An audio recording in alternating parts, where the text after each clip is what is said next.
the source of power. Man's brain, body, mind, faculties, and talents are the mere instruments he uses in demonstrating greatness. In themselves, they do not make him great.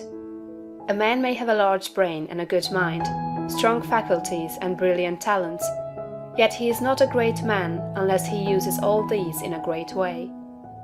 That quality which enables man to use his abilities in a great way makes him great, and to that quality we give the name of wisdom. Wisdom is the essential basis of greatness. Wisdom is the power to perceive the best ends to aim at, and the best means for reaching those ends. It is the power to perceive the right thing to do.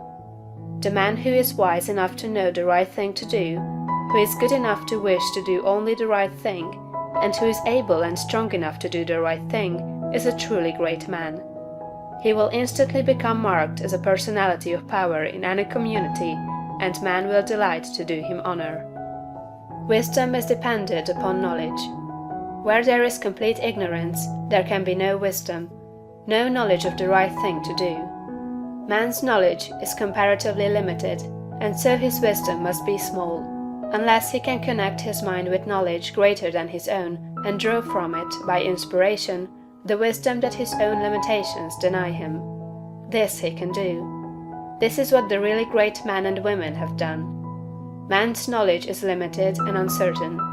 Therefore he cannot have wisdom in himself. Only God knows all truth. Therefore only God can have real wisdom, or the right thing to do at all times, and man can receive wisdom from God. I proceed to give an illustration. Abraham Lincoln had limited education, but he had the power to perceive truth. In Lincoln, we see preeminently apparent the fact that real wisdom consists in knowing the right thing to do at all times and under all circumstances, in having the will to do the right thing, and in having talent and ability enough to be competent and able to do the right thing. Back in the days of the abolition agitation, and during the compromise period, when all other men were more or less confused as to what was right and as to what ought to be done, Lincoln was never uncertain. He saw through the superficial arguments of the pro-slavery men. He saw also the impracticability and fanaticism of the abolitionists. He saw the right ends to aim at, and he saw the best means to attain those ends. It was because men recognized that he perceived truth and knew the right thing to do that they made him president.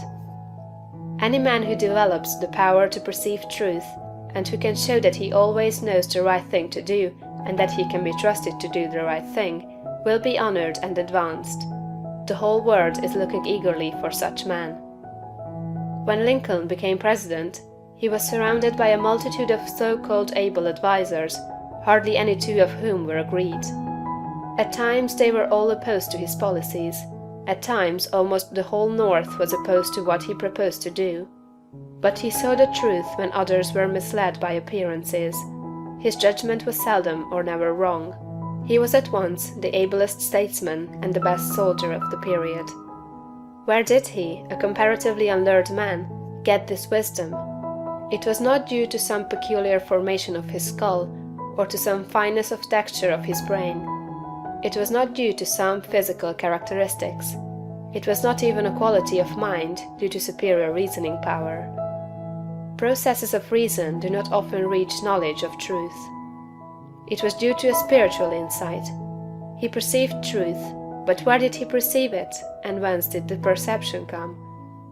We see something similar in Washington, whose faith and courage, due to his perception of truth, held the colonies together during the long and often apparently hopeless struggle of the Revolution. We see something of the same thing in the phenomenal genius of Napoleon, who always knew, in military matters, the best means to adopt. We see that the greatness of Napoleon was in nature rather than in Napoleon, and we discover back of Washington and Lincoln something greater than either Washington or Lincoln. We see the same thing in all great men and women. They perceive truth, but truth cannot be perceived until it exists, and there can be no truth until there is a mind to perceive it. Truth does not exist apart from mind. Washington and Lincoln were in touch and communication with a mind that knew all knowledge and contained all truth. The same is true for all who manifest wisdom. Wisdom is obtained by reading the mind of God. End of chapter 3.